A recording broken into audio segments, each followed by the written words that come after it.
Hi, welcome to China Currents. I'm Chris. The biggest news from last week was undoubtedly Gaza. Regarding the latest conflict, on October 12th, Chinese Special Envoy Zhai Jun engaged in a phone conversation with Mao Zedong, the first Deputy Minister of Foreign Affairs of Palestine, noted that the priority is to cease fire immediately and protect civilians. The Chinese Special Envoy said that to end the cycle of conflict between Palestine and Israel, there must be a return to the two-state solution and resumption of peace talks aimed at establishing an independent state of Palestine to achieve peaceful coexistence of Palestine and Israel. Zedong expressed gratitude for China's long-standing and fair stance on the Palestinian issue, as well as its active efforts in promoting peace negotiations. He expressed confidence in China's continued constructive role in the current situation. In a separate development, the Pentagon made an announcement regarding the deployment of aircraft carrier USS Gerald R. Ford to a hostile region in the Mediterranean on Saturday. The U.S. Army General Eric Carrella emphasized that this deployment sends a robust signal of deterrence, showcasing the military's commitment to maintaining stability and security in the region. China's firm support to the Palestinian cause can be dated back to the Mao era. In the 1960s and 70s, the Chinese government openly supported the Palestinian cause as a fellow liberation movement. China did not have diplomatic relations with Israel until 1992, and after that, China remains its alignment with the Arab countries and advocates for a two-state solution based on 1967 boundaries as a solution for the Israeli-Palestinian conflict. And on October 13th, Chinese Foreign Minister Wang Yi said in a press conference that the root of this problem lies in the long delay in the realization of Palestine's aspiration to establish an independent state, and in the fact that the historical injustice suffered by the Palestinian people has not been corrected. Next up, diplomacy. On October 7th, the U.S. Senate Majority Leader, Democrat Chuck Schumer, along with Republican Senator Mike Crapo, led a bipartisan delegation of senators to Shanghai, kicking off their visit to China. This marked the first visit by a U.S. congressional delegation to China in 4 years. Schumer emphasized that the U.S. places great importance on Sino-American relations and is not seeking decoupling or a conflict with China. The purpose of this visit is to engage in a candid, in-depth, constructive, and fruitful dialogue to enhance mutual understanding and ensure that the development of U.S.-China relations benefits both countries and the world. Schumer is known for his hawkish stance towards China, often urging the U.S. government to adopt a tougher position. He has long focused on Sino-American trade and financial issues and has repeatedly criticized China for the so-called currency manipulation, earning him the reputation of being a flag bearer for the currency-related bills. He has also supported the Trump administration's decision to initiate a trade war with China.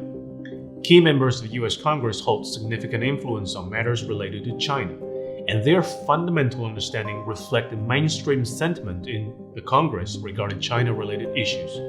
This visit to China will assist them in gaining a more balanced understanding of China's situation and its position on various issues. Next up, on technology. On October 11th, China unveiled a breakthrough in quantum computing with development of Jiuzhang 3.0, a quantum computing prototype capable of detecting and manipulating 255 photons. It pushed the boundaries of quantum information processing and broke previous world records. Led by renowned Chinese quantum physicist Pan Jianwei, the research team has successfully pushed the boundaries of photon manipulation and quantum computing complexity. According to published information, the most complex sample processed by Jiuzhang 3.0 in just 1/1,000,000th of a second would take the world's most powerful supercomputer frontier more than 20 billion years to complete. Quantum computing is a new paradigm in computing. It holds the potential for exponentially accelerated processing power compared to classical computers for specific problems of significant societal and economic value. As a result, the development of quantum computers is one of the most important challenges on the global technological frontier today. This achievement positions China at the forefront of global quantum information research and reinforces its commitment to pushing the boundaries of scientific innovation. Next up, on October 10th, China's State Council Information Office released a white paper titled The Belt and Road Initiative, a key pillar of the global community of shared future. The white paper emphasizes that the Belt and Road Initiative has become the most comprehensive and largest international cooperation platform, focusing on connectivity, infrastructure development, policy coordination, trade facilitation, financial integration, and people-to-people exchanges. The white paper stresses that the participating countries should make use of their respective advantages, continuously expand cooperation areas, innovate cooperation models, and make positive progress in building a healthy, green, innovative, and digital Silk Road. This will further expand the space for international cooperation. It provides a comprehensive overview of the goals, principles, and achievements of the initiative while highlighting the immense potential for international cooperation and common development. This white paper was released ahead of the third Belt and Road Forum for International Cooperation, which is to be held in Beijing on October 17th and 18th. The conference will mark the 10th anniversary of the Belt and Road Initiative, with representatives from many developing countries, notably from Latin America and Africa, expected to attend. Next up, on October 11th, Cheng Lei, an Australian spy who has been detained in China on national security charges for more than 3 years, returned to Melbourne after being released. Born in China's Hunan province, Cheng Lei was a business television anchor for China's national television. However, in August 2020, the Beijing Municipal State Security Bureau found Cheng Lei had provided classified economic secrets to Australian and US entities. After a public trial held by the Beijing Second Intermediate People's Court, Cheng Lei truthfully confessed to the criminal facts, voluntarily pleaded guilty. He had been deported after serving her sentences of 2 years and 11 months. The case should not be directly linked to the improvement of China-Australia relations, as the matter is not a transactional deal for mending ties. An improvement of bilateral relations should not be based on individual events, said by Chen Hong, the director of the Australian Studies Center at East China Normal University. Next up, let's turn to Chinese economy. On October 9th, the South Korean Presidential Office announced that the United States had agreed to allow Samsung Electronics and SK Hynix to supply equipment to their factories in China without additional permissions. This means that Samsung Electronics and SK Hynix can supply semiconductor equipment containing American technology to their Chinese factories without separate US approval. In a statement, Samsung said, through close coordination with relevant governments, the uncertainties related to the operation of our semiconductor manufacturing line in China have been significantly removed. Looking back, in October 2022, the Biden administration implemented comprehensive export control measures prohibiting US companies from exporting equipment needed to produce chips in China chip manufacturers. It stipulated that Samsung Electronics and SK Hynix needed to obtain licenses to bring American chip-making equipment into China.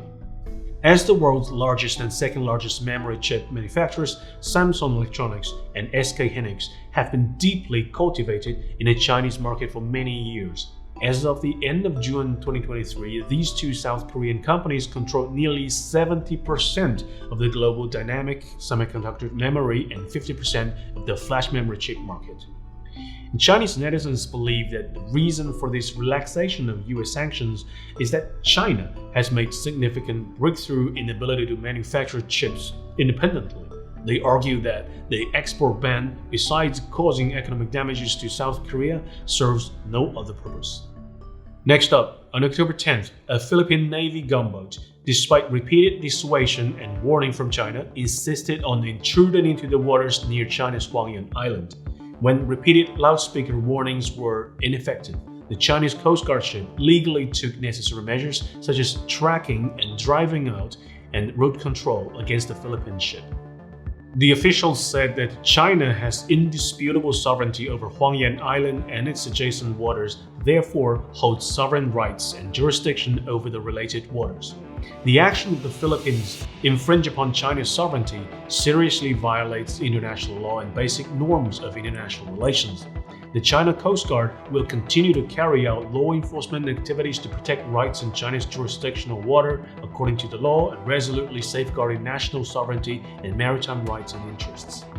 Chinese netizens argue that China's territorial security is inviolable, and they praise the government's expulsion action. Last but not least, let's take a look at China's efforts in combating corruption. On October 10th, the Discipline Inspection Authority of Shenzhen City revealed the finding of an investigation. A retired Transport Bureau official was found gaining illegal profit during his tenure decades ago. All illicit income has been seized. The news, which may appear unremarkable, quickly spread across Chinese social media, with many netizens expressing their approval of this investigation. The trend traces back 7 months when a Chinese netizen residing in Australia flaunted her opulent lifestyle on social media. Boasting about her family's billions of savings, she credited lower-class Chinese taxpayers for their wealth. She later posted photos of her retired government official grandfather who worked in Shenzhen. In an almost joking tone, she wrote, "Guess he's corrupted." These provocative actions stirred public outrage and fueled demands for a government investigation. Shenzhen is known as one of the first special economic zones in China after its opening up in the 1980s. Many believe that the retired official had accepted bribes and profited from abundant foreign investment in those days, especially considering his granddaughter's wealth and migration to Australia. Yet the authorities' initial hesitation in releasing their investigation led to further suspicion. As a result, the username of the granddaughter's social media account, Beiji Nianyu, becomes a term referring to the spoiled kids of government officials who can just insult ordinary people and walk away. Now, as the inspection authority's conclusion was published, the public applauded the penalties imposed on this former official, though many still wait for further detail of this case to be revealed. As for the granddaughter's provocative actions online, people remarked that she was digging her own grave, and now she will face what she deserves. Well, that's all for today. Thank you for watching this episode of China Currents. If you have any thoughts and comments about our show, please reach us at email address below. I'm Chris, looking forward to hearing from you, and see you next time.